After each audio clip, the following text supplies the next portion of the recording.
Unified 911, anong matutulong namin sa'yo? Anya ti maitulong mi ken kapo. Anong may tatabang ko sa imo? Unsay akong ikatabang nimo? Ngini makadabang nami sel ka no. Sa anumang wika o dialekto, may tulong na darating sa iyo.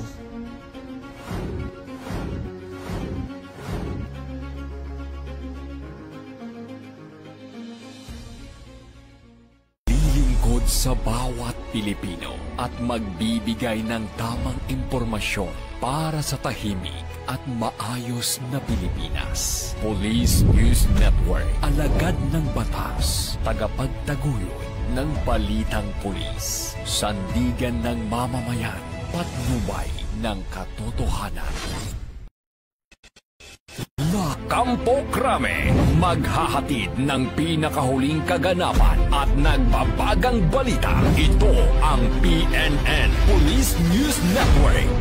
At ngayon, ang inyong mga tagapagbalita. Magandang araw, bagong Pilipinas. Ako ang inyong alagad ng batas, tagataguyod ng Balitang Pulis, Patrolman Josel Atienza Sacmar mula sa Regional Community Affairs and Development Division ng NCRPO. Maghahatid sa inyo ng tamang balita, kwento ng pulis at serbisyo para sa mamamayan. Ito ang PNP News Online, ang pangunahing balita ng Police News Network. Alagad ng batas, tagataguyod ng Balitang Pulis.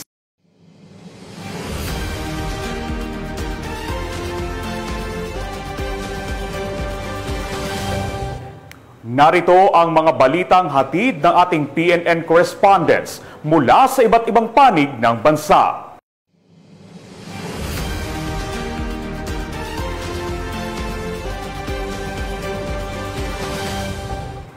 Nagpakita ng malasakit at pagtulong ang Enrile PNP sa kabila ng matinding pagbuhos ng ulan na dulot ng Bagyong Uwan. Yan ang tinutukan ni Patrolwoman R.R. Ledesma.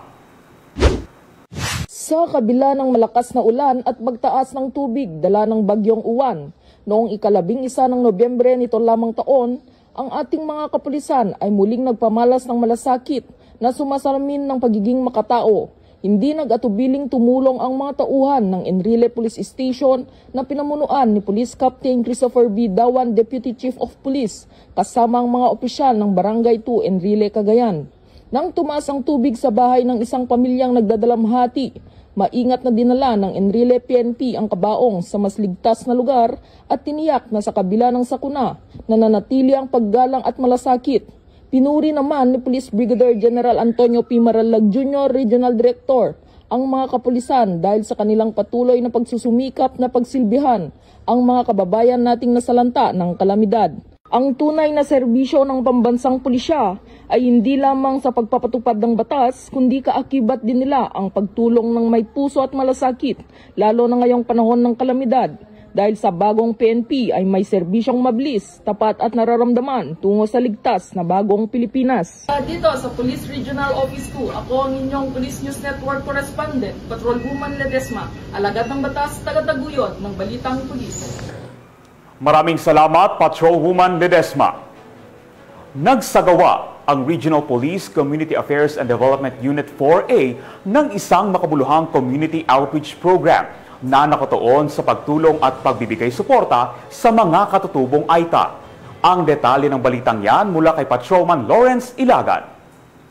Bilang bahagi ng National Children's Month celebration, matagumpay na isinagawa ng Regional Police Community Affairs and Development Unit 4A sa ilalim ng pamumuno ni Police Colonel Mildred E. Patam, Chief RP Kado 4A, at sa pakikipagtulungan ng Philippine National Police Academy, MSWD Office ng Rosario, Batangas, Padrino Pilipino, Hunger No More Charity Foundation at Foreign National Keepers Network o FNKN, ang isang community outreach program at gift-giving activity para sa komunidad ng AITA sa Barangay Puting Kahoy, Rosario, Batangas. Kabilang sa tampok na programa ang mga lecture tungkol sa karapatan ng bata at batas sa child abuse, pamamahagi ng school bags na may mga gamit pang eskwela para suportahan ang edukasyon ng mga bata, pamamahagi ng food packs, merienda, regalo at tsinelas para sa agarang pangangailangan ng kanilang komunidad, Ang mga ganitong aktibidad ay mahalaga upang mapalakas ang ugnayan ng pamahalaan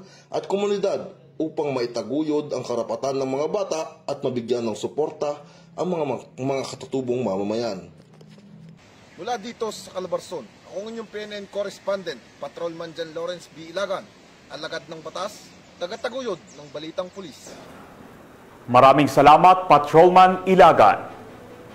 Bilang bahagi ng paghahanda sa anumang kalamidad, isinagawa ng Regional Mobile Force Battalion ng NCRPO ang Go Bag Inspection upang matiyak ang mabilis na pagresponde. Patrolwoman Maria Danica Bungo, ibalita mo. Nagsagawa ng accounting at inspection ng Go Bags ang mga personnel ng Regional Mobile Force Battalion NCRPO. Layo ng aktibidad na tiyaking ang bawat pulis ay may kumpletong essential items na kinakailangan para sa mabilis na pagresponde sa oras ng emergency o anumang hindi inaasahang sitwasyon. Naglalaman ng Go Bags ng pangunahing kagamitan tulad ng first aid supplies, personal protective items, at iba pang mission-ready essentials na mahalaga sa operasyon sa panahon ng kritikal na pagkakataon. Ang aktibidad ay isinagawa sa pangunguna ni Police Colonel Celso M. Rodriguez, Force Commander. Para sa RMFB NCRPO, inihahanda natin ang mga personnel natin sa kanilang go bag. Kaya nga minabuti natin na magkaroon ng go bag upang sa ganun lahat ng gamit nila ay nandun na para ngailangan nila. Lalo na yung mga gamot, no? Yung mga kasama natin dito na may mga medical conditions, may mga nakasama dito, no? Ganun pa man, ang inuuna niya ay ang paglilingkod sa bayan. Mula dito sa Grandstand, Camp Bagong Diwa, Bikutan, Taguig City at sa pamumuno ng aming Force Commander, Police Colonel Celso M. Rodriguez. Ako po ang inyong Police News Network Correspondent, Patrolwoman Bungo, alagad ng batas, tagataguyod ng Balitang Pulis. Maraming salamat, Patrolwoman Bungo. Mahigit 1 milyong pisong halaga ng hinihinalang shabu nasamsam sa isang malakihang operasyon sa Barotac Nuevo, Iloilo. Suspect na aresto. Patrolwoman Lynette Sablon, ibalita mo.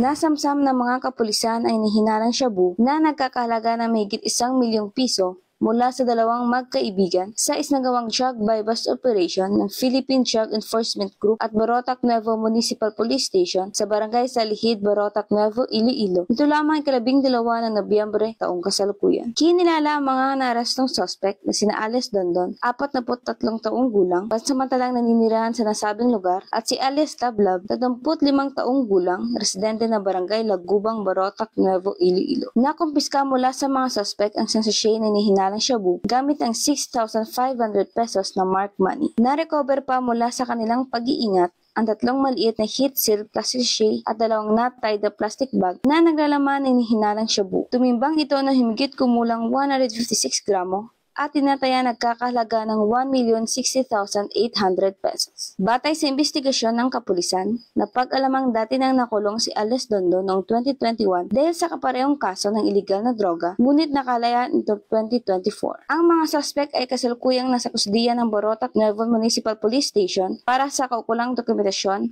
at sasampahan ng kasong paglabag sa Republic Act 9165, ang Comprehensive Dangerous Drugs Act of 2002. Muling tiniyak ng PNP sa publiko ang kanilang walang humpay ng kampanya kontra iligal na droga at ang patuloy na pagtupad sa kanilang tungkuling maglingkod at magprotekta sa sambayanan. Bagong PNP para sa bagong Pilipinas, serbisyong mabilis, tapat at nararamdaman. Mula rito sa Western Visayas, ako inyong PNN correspondent, Patrolwoman Lynette Sablon, alagad ng batas, tagataguyod ng Balitang Pulis.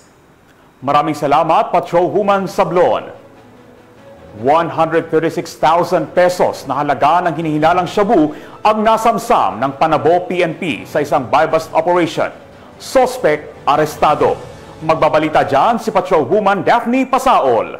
136,000 ang tinatayang halaga ng hinihinalang shabu na nakumpiska ng mga otoridad sa isang matagumpay na buy-bust operation sa Purok 18, Barangay New Visayas, lungsod ng Panabo. Ang nasabing operasyon ay pinangunahan ng mga operatiba mula sa Panabo City Police Station, 2nd DMPMFC, katuwang ang Philippine Drug Enforcement Agency Davao del Norte. Kinilala ang sospek na si alias Lynn, 35 anyos, na residente ng Purok 5, Barangay San Francisco, Panabo City, Davao del Norte. Mula sa kanya, nakuha ang hinihinalang shabu na may kabuang bigat na 20 grams at iba pang non-drug evidence. Kasalukuyan na sa kustodiya na ito ng nasabing istasyon para sa kaukulang proseso at pagsasampa ng kasong kaugnay sa paglabag sa Republic Act 9165 o ang Comprehensive Dangerous Drugs Act of 2002. Tuloy-tuloy naman ang pagsusumikap ng Police Regional Office 11 sa kanilang pinalakas na kampanya kontra iligal na droga bilang bahagi ng kanilang pangakong panatilihin ng kaayusan at seguridad ng mamamayan. Mula dito sa Police Regional Office 11, ako ang inyong PNN Correspondent, Patrolwoman Daphne Pasaol, alagad ng batas, tagataguyod ng balitang pulis. Maraming salamat, Patrolwoman Pasaol. At mga ka-PNN, 42 days na lang, Pasko na!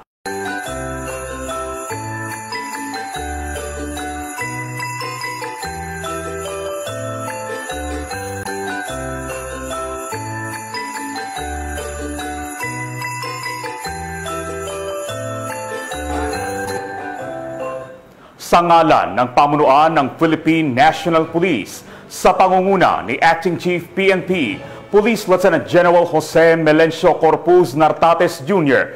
at sa pamumuno ni President Ferdinand Bongbong Marcos Jr., kami ay maglilingkod sa bawat Pilipino at magbibigay ng tama at balanseng balita.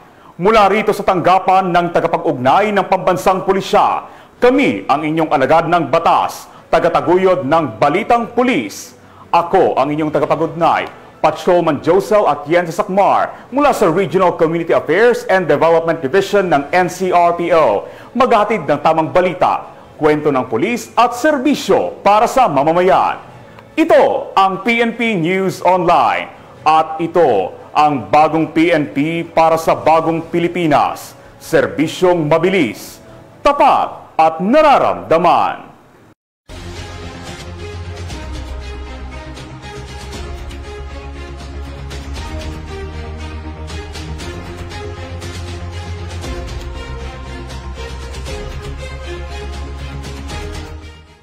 Police News Network, alagad ng batas, tagapagtaguyod ng balitang pulis.